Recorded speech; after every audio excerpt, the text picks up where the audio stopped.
Bonjour à toutes et à tous et bienvenue à cette nouvelle édition d'Égypte à la une. C'est le président Abdel Fattah al-Sisi qui a déclaré samedi que l'Égypte bénéficiait de grandes opportunités dans le domaine de la production d'hydrogène vert.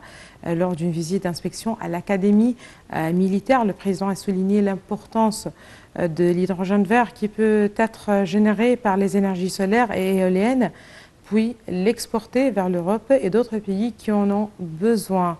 Il a également noté que l'Égypte a atteint un équilibre politique dans ses relations entre l'Est et l'Ouest au cours des dernières années. Le président a affirmé l'attachement de l'Égypte à ne pas interférer dans l'état actuel de polarisation internationale. L'Égypte entretient de bonnes relations avec les États-Unis et l'Occident, ainsi que de bonnes relations avec l'Orient. C'est ce qu'a déclaré le président al-Sisi.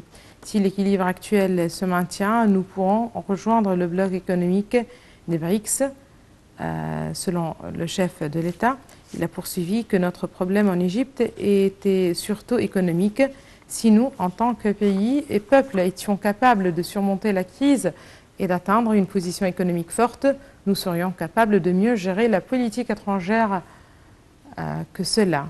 Le président a déclaré qu'un réseau électrique entre l'Égypte et la Grèce a été établi et qu'un autre entre l'Égypte et l'Italie est en cours d'établissement.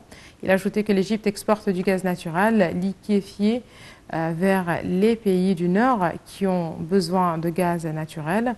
Le président Sisi a également salué le développement et la modernisation des chemins de fer en Égypte, notant que le ministère des Transports a dépensé environ 2 milliards de livres égyptiennes pour développer le système. El-Sisi a également souligné l'importance du sommet trilatéral qui s'est tenu dans la ville d'Al-Alamein entre l'Égypte, la Jordanie et la Palestine pour raviver la cause palestinienne. Il a souligné l'importance de parvenir à une solution au conflit par le biais de la solution à deux États ainsi que d'assurer la sécurité et la sûreté des deux États.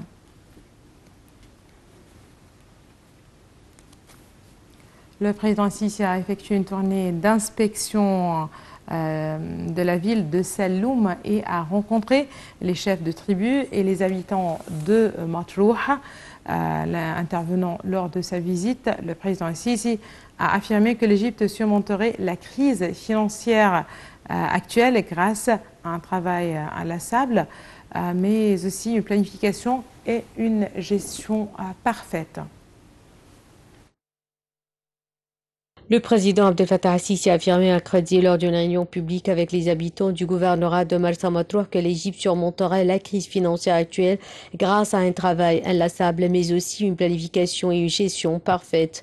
L'État essaye de toutes ses forces de surmonter les difficultés actuelles, a souligné le président al-Sisi en parlant longuement des problèmes financiers auxquels sont confrontés les citoyens dans un contexte d'inflation. Le président a poursuivi que l'État fait tout son possible pour diminuer l'impact de l'inflation sur le peuple égyptien. En outre, il a souligné que tous les organismes publics concernés fourniront toute l'aide nécessaire aux citoyens.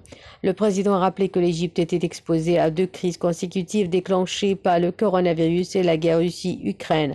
Il a affirmé que ces crises ne sont qu'un nouveau défi comme tous les autres défis qu'on avait déjà rencontrés. Le président a ajouté que l'État fait de son mieux pour minimiser les effets de la crise économique sur les citoyens et s'est attaché au cours des 10 dernières années à protéger leurs intérêts. Le président al-Sisi a affirmé que les projets d'État en cours à Marsa Matruh ont eu un impact significatif sur le développement de la région et l'amélioration des conditions de vie de ses citoyens. L'État a élaboré un plan pour fournir de l'eau à toutes les zones côtières et creuser des puits dans les zones non côtières, a souligné le président. Il a toutefois noté que la difficulté d'approvisionner en eau les petites zones résidentielles du gouvernorat par rapport aux grandes villes comme El Alamein, Ras Al Hikma, Marsa Matruh et Selloum. Il a en outre indiqué que les problèmes d'eau dont Marsa Matruh a souffert il y a 7 ans ont été enfin résolus. L'État a construit des usines de dessalement, a déclaré le président, notant qu'une de ces usines à la Nouvelle Alamein produit 150 000 mètres cubes d'eau pour les villes côtières. L'État s'attelle à assurer la disponibilité de l'eau pour l'agriculture, a affirmé le président. Il a appelé les citoyens à préserver les acquis du méga-projet dans l'Asie de Siwa, visant à résoudre sans problème des eaux agricoles usées ainsi que dans l'intégralité du désert occidental. Siwa a une bonne quantité d'eau souterraine, a noté le président, soulignant que l'approvisionnement en eau pour l'agriculture doit être abordé avec une approche scientifique. Il a souligné qu'il y aurait un grand potentiel de croissance dans la région de la côte nord-ouest, notamment avec l'inauguration du projet New Delta dans les mois à venir. Le gouvernement construit actuellement une rivière artificielle de 174 km de long dans le désert occidental, visant à irriguer le nouveau delta du pays. Le président Al-Sisi a également évoqué le projet de train à grande vitesse qui reliera Ain Sorna sur la mer Rouge à la côte méditerranéenne, passant par Alexandrie jusqu'au point de passage de Saloum à la frontière égypto-libéenne, affirmant qu'il sera un outil puissant pour l'urbanisation et le développement économique.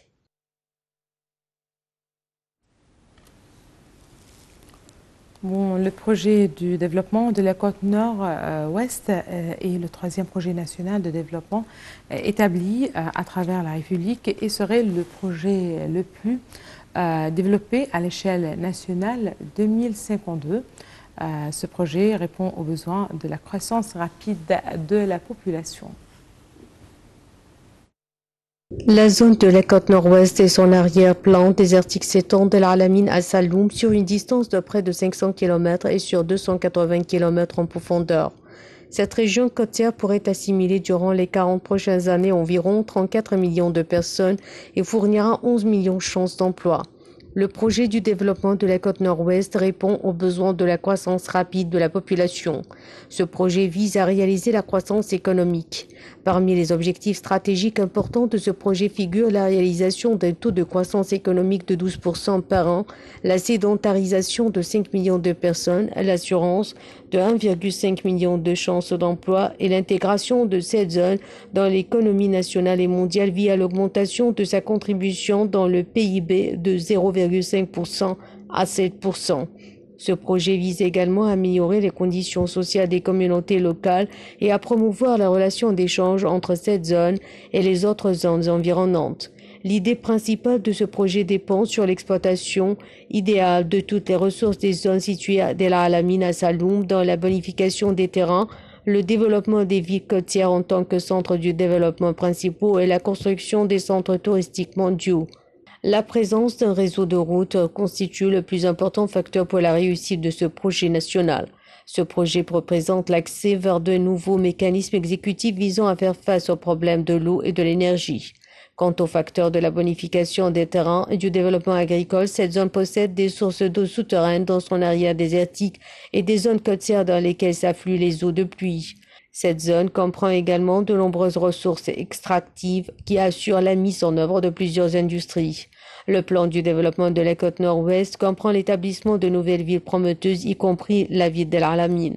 La zone de la côte nord-ouest comprend plusieurs facteurs attirant au tourisme hibernal. Quant au tourisme thérapeutique, il existe dans les sables de l'oasis de Siwa, le tourisme écologique dans les réserves d'Al-Ami, de Siwa et de Saloum, ainsi que le tourisme de safari dans les parcours s'étendant du désert blanc jusqu'à l'oasis de Ba. Maximiser les capacités des ports égyptiens et tirer plein profit de l'emplacement maritime stratégique du pays sur la Méditerranée et la mer Rouge. Tels sont les principaux axes de la stratégie de l'État pour faire de l'Égypte une plateforme logistique mondiale. Le secteur portuaire maritime en Égypte est en pleine évolution. Ce dynamisme s'inscrit dans un plan ambitieux de développement à plusieurs volets des ports tout le long de la mer Rouge et de la Méditerranée. Pour réaliser cet objectif, le ministère des Transports a élaboré une stratégie intégrée à court et moyen terme de 2024 à 2030 qui vise non seulement à améliorer son infrastructure maritime et à optimiser ses capacités portuaires, mais aussi à stimuler la compétitivité des ports égyptiens, créer de la valeur ajoutée, attirer les investissements et activer le flux d'importation et d'exportation. Le projet de développement des ports égyptiens comprend 80 projets d'un coût total de 129 milliards de livres égyptiennes. Il prévoit la construction de nouveaux quais d'une longueur de 35 km et l'approfondissement des voies de navigation pour que les ports puissent assimiler jusqu'à 370 millions de tonnes au lieu de 185 millions par an et plus de 22 millions de conteneurs équivalent 20 pieds au lieu de 12 millions par an. En effet, les efforts déployés par l'Égypte ces dernières années pour renforcer le secteur de la logistique portuaire commencent à porter leurs fruits.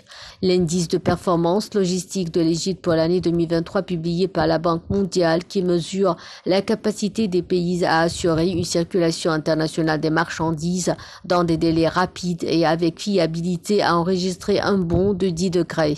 Et ce malgré 3 années de perturbations sans précédent des chaînes d'approvisionnement pendant la pandémie de Covid-19. L'Égypte occupe maintenant la 7e place de la liste du monde arabe, la 3e en Afrique et la 57e place au niveau du monde. Les ports égyptiens sont l'artère qui relie l'économie égyptienne à l'économie mondiale. Ainsi, l'amélioration des compétences et capacités logistiques des ports est une nécessité nationale puisque près de 90% des flux commerciaux internationaux du pays passent par le transport maritime. La concurrence entre les ports ne cesse de s'évoluer. Elle a dépassé les limites d'attirer des navires et des marchandises vers la concurrence pour gagner un taux de valeur ajoutée de services logistiques. Le succès des ports maritimes repose aujourd'hui sur la disponibilité d'une capacité hautement compétitive en efficacité et en productivité dans les services liés à l'accueil des navires, à la manutention des marchandises, à la prestation de services logistiques à haute valeur ajoutée. Plus le développement et l'expansion de l'infrastructure et de la superstructure du port sont importants, plus sa capacité à attirer davantage de navires et de trafic de marchandises est grande. Outre le développement du grand port d'Alexandrie qui gère environ 65% du commerce de l'Égypte, l'expansion et la modernisation de 15 autres ports sont aujourd'hui en cours. Les ports de Safaga, de Ain Sorna, Damiette, Port Saïd Est, Gargoub et Bérénice. En parallèle, l'Égypte travaille à renforcer son réseau ferroviaire pour relier ses ports aux zones industrielles et centres logistiques. Sur un autre volet, pour fluidifier les flux de marchandises, de nombreux couloirs logistiques ont été créés. Selon beaucoup d'analystes, ces couloirs jouent un rôle vital dans l'augmentation de la part de l'Égypte dans le commerce de transit. Parmi les corridors les plus importants, on peut citer l'axe logistique Ain Sorna Alexandrie qui s'étend du port de l'Ain Sorna sur la mer Rouge en passant par le port sec de la ville du Dir Hamadon et la zone logistique associée ainsi que la zone industrielle de la ville du Dir Hamadon pour atteindre le Caire. En outre, il existe le corridor logistique Arish-Taba partant du port maritime de l'Arish sur la mer Méditerranée et s'étendant jusqu'au port de Taba sur la golfe de Aqaba en passant par le Sinaï. Enfin, le corridor logistique Gargoub-Saloum qui débute du port maritime de Gargoub et rejoint le port terrestre de Saloum en passant par la zone logistique est du port de Saloum. Le processus de développement n'est pas seulement une question d'amélioration des infrastructures, des quais et des zones logistiques dans ces ports, il est aussi lié à la modernisation des systèmes de gestion et douaniers afin de simplifier les procédures de dédouanement dans les ports et accroître la compétitivité. Le gouvernement a mis en place un nouveau système douanier intitulé Advanced Cargo Information. Il s'agit d'une technologie basée sur la chaîne de blocs qui permettra de vérifier et de dédouaner les marchandises avant qu'elles n'atteignent les ports égyptiens. Ce processus contribue également à renforcer les systèmes de gestion des risques. Bref, toutes ces initiatives visent à positionner l'Égypte comme un acteur clé dans l'industrie maritime mondiale. C'est l'Égypte et Abu Dhabi qui ont signé un accord alimentaire de 500 millions de dollars pour l'approvisionner en blé meunier importé sur une période de 5 ans à compter de 2023. Al-Dahra, leader mondial du secteur de l'agro-industrie basé à Abu Dhabi, et l'Office des exportations d'Abu Dhabi, ADEX, ont conclu un accord de partenariat avec l'Égypte. Et ce pour l'approvisionner en blé meunier importé sur une période de 5 ans à compter de 2023 selon un communiqué. La déclaration indique que l'accord fournira à l'Égypte du blé importé de haute qualité d'une valeur annuelle de 100 millions de dollars et d'une valeur totale de 500 millions de dollars à des prix compétitifs. Notons à cet égard que l'Égypte, un important acheteur de matières premières, souffre d'une crise de change et ce après que la guerre d'Ukraine a impacté à grande échelle son économie. Et ce après que la guerre d'Ukraine a impacté à grande échelle son économie comme d'autres pays du monde. Le ministre égyptien de l'approvisionnement, Ali Maselhi, a donc déclaré dans un communiqué que ce partenariat constitue un pilier fondamental de nos efforts visant à assurer la sécurité alimentaire du peuple égyptien. Il est également conforme à nos objectifs stratégiques et nous fournit un soutien pour profiter d'un ensemble intégré pour acheter du blé de haute qualité à faible coût avec des conditions de paiement avantageuses. Par ailleurs, l'Égypte a acheté du blé plus d'une fois récemment grâce à des prêts de la Société islamique internationale de financement du commerce qui a doublé l'année dernière la facilité de crédit accordée au pays à 6 milliards de dollars et de la Banque mondiale qui a financé les importations de blé plus tôt cette année. Le ministère des Finances a déclaré de son côté que le financement des subventions alimentaires, en particulier du pain, augmenterait de 41,9% pour atteindre 127,7 milliards de livres égyptiennes, soit 4,1 milliards de dollars au cours de l'exercice allant de juillet 2023 à juin 2024. En vertu de l'accord, Al-Dahra fournira à l'Égypte du blé importé à partir de cette année. La société émirati fournit déjà au gouvernement du blé produit localement via sa filiale égyptienne qui cultive 28 000 hectares en Égypte. L'Égypte a accueilli 11,7 millions de touristes pour l'exercice 2021-2022 contre 8 millions de 2020 à 2021. L'augmentation du nombre de visiteurs a généré 10,7 milliards de dollars pour l'Égypte, soit une hausse de 121%. L'Égypte est sur la bonne voie pour atteindre les 15 millions de visiteurs prévus en 2023 selon l'Agence centrale pour la mobilisation publique et statistique. Le pays a déjà accueilli 7 millions de touristes au premier semestre de cette année. L'augmentation du nombre de visiteurs a généré 10,7 milliards de dollars pour l'Égypte, soit une hausse de 121%. La forte baisse de taux de change de la livre égyptienne par rapport aux devises étrangères ainsi que la reprise économique dans le pays développé à la suite de la crise russo-ukrainienne et de la Covid-19 ont contribué à donner cette impulsion au tourisme, selon les chercheurs en économie. Après un record de 13 millions de touristes et 13 milliards de dollars en 2019, l'industrie touristique égyptienne a été durement affectée par la pandémie de Covid-19. Selon l'organe de statistique nationale, l'Égypte a accueilli 11,7 millions de touristes pour l'exercice 2021 à 2022 contre 8 millions de 2020 à 2021. Ahmad Aïssa, ministre égyptien du tourisme et des antiquités, explique que nous sommes en bonne voie pour atteindre notre objectif national en matière de tourisme. Nous attendons 18 millions de touristes l'année prochaine selon lui et nous allons augmenter le nombre de vols à destination de l'Égypte et des chambres d'hôtel. En 2022, les Européens ont représenté plus de 62% des touristes alors que les Arabes sont arrivés en deuxième position avec 26%. Les experts en tourisme estiment que cette année, nous sommes passés d'une phase de reprise à une phase de croissance. L'hiver est notre saison touristique de pointe, mais ce qui est étonnant cette année, c'est que l'activité est forte pendant l'été dans toute l'Égypte.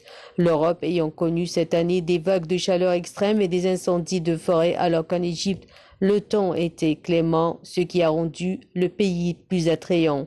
Le tourisme est vital pour l'économie égyptienne. Il représente environ 12% du PIB national et constitue l'une des principales sources de devises étrangères pour la nation la plus peuplée du monde arabe.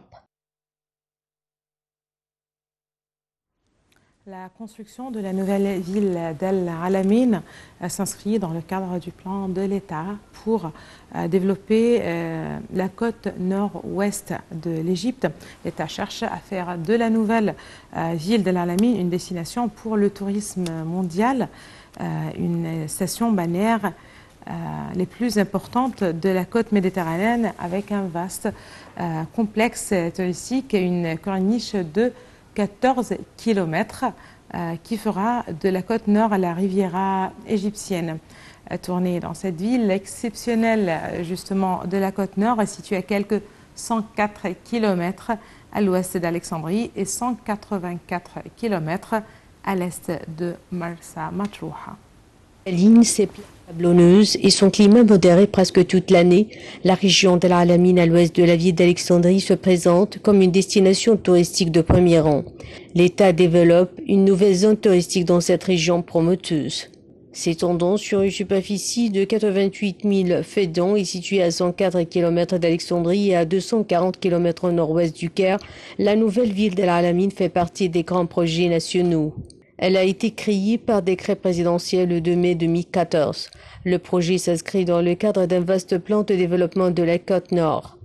Un littoral qui, selon les experts, possède tous les atouts nécessaires pour devenir une destination idéale pour les investisseurs comme pour les touristes. La nouvelle ville d'El Alamein a 3 objectifs: créer une nouvelle agglomération urbaine pour soulager la pression démographique sur les villes surpeuplées, mettre la côte nord sur la carte touristique internationale et attirer les investissements. Outre la création de quartiers résidentiels et d'une zone industrielle, la nouvelle ville comprend aussi la fondation d'un vaste complexe touristique. Une quinzaine d'hôtels y seront construits sur une superficie de 296 faidans, d'une capacité de 20 000 chambres. De même, 400 faidans seront consacrés à la création d'une zone de service pour les habitants qui comprend des clubs sportifs et des centres commerciaux. La nouvelle ville d'El Alamein, qui comprendra toutes sortes d'activités, sera ouverte tout au long de l'année. Ce projet, qui comprend des résidences touristiques et des hôtels, accorde beaucoup d'importance à la création des centres d'attractions touristiques comme les parcs de loisirs, les centres sportifs et les centres commerciaux qui intéressent beaucoup les touristes à l'heure actuelle. La ville est dotée d'une corniche à l'instar de la corniche d'Alexandrie de 25 mètres de large et 14 km de long et comprend des lieux de rassemblement, des terrains de jeu, des pistes cyclables, un grand parking ainsi qu'une plage. Il y aura aussi 6 lacs liés les uns aux autres qui s'étendront sur une superficie de 1700 faidans. Un autre atout touristique de la nouvelle Alamein est qu'elle sera une ville amie de l'environnement. Il y aura des bâtiments qui produiront leur consommation électrique et de nombreux espaces verts. Elle est également dotée d'un service de dessalement de l'eau de mer à travers l'énergie solaire. Les experts touristiques assurent qu'il existe une volonté politique de faire de cette région l'une des plus importantes destinations touristiques de la Méditerranée. Porte d'entrée vers des sites d'exception comme le désert d'Oasis et les vestiges antiques, cette région peut accueillir les touristes tout au long de l'année et créer des milliers d'emplois pour les jeunes. La nouvelle Alamein insufflera une nouvelle vie à la côte nord de l'Égypte.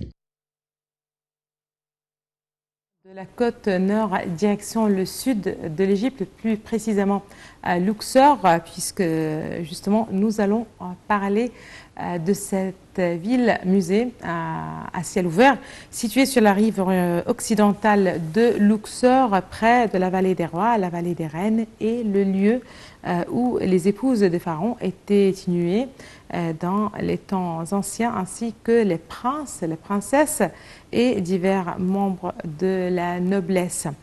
La tombe de Néfertari, l'épouse favorite de Ramsès II, est l'attraction la plus célèbre. On dit que ce serait l'une des plus belles tombes d'Égypte. Elle est peinte entièrement de scènes représentant Néfertari guidée par les dieux. Rivalisant avec les plus beaux tombeaux de la vallée des rois, témoin des mystères et de la splendeur de l'Égypte antique, située sur la rive occidentale de Luxor, près de la vallée des rois, la vallée des reines, et le lieu où les épouses des pharaons étaient inhumées dans les temps anciens, ainsi que les princes, les princesses et divers membres de la noblesse. La tombe de Néfertari, l'épouse favorite de Ramsès II, est l'attraction la plus célèbre. On dit que ce serait l'une des plus belles tombes d'Égypte. Elle est peinte entièrement de scènes représentant Néfertari guidée par les dieux. Cette perle de la vallée des reines, remarquablement conservée, reste le plus bel exemple de l'art funéraire des pharaons du XIIIe siècle avant notre ère. À sa découverte en 1904, les égyptologues restent bouche bée face à la magnificence de ces peintures et reliefs détaillés aux couleurs éclatantes, bleu, jaune, orange et vert, relevés de touches de noir profond tranchant avec le blanc des murs et des piliers. Cernés de hiéroglyphes et de frises de cobra, on y croise la belle Néfertari vêtue d'un châle transparent faisant des offrandes ou jouant une partie de Séné, l'ancêtre des échecs, le dieu Ré, coiffé de son grand disque solaire et mat, déesse aux larges ailes. Longue de 28 mètres, cette petite tombe de 3 pièces creusées 8 mètres sous terre avait malheureusement, comme beaucoup d'autres, déjà été pillée de ses trésors et de sa momie, volatilisée de son sarcophage en bois recouvert d'or. Issue du livre des morts, les scènes peintes il y a plus de 3000 ans représentent le voyage de la défunte vers l'au-delà. Réputée pour sa beauté et ses précieux conseils, Néfertari était la préférée des 8 épouses du pharaon Ramsès II de la 19e dynastie. Mort vers l'an 1213 à 91 ans, qui, amoureux, la couvrait d'honneur, faisant d'elle l'une des rares reines à avoir été divinisée de son vivant. Voilà, monsieur, c'est ainsi que prend fin cette édition d'Égypte à la une. Merci de l'avoir suivi. Excellent suite de programme national et international.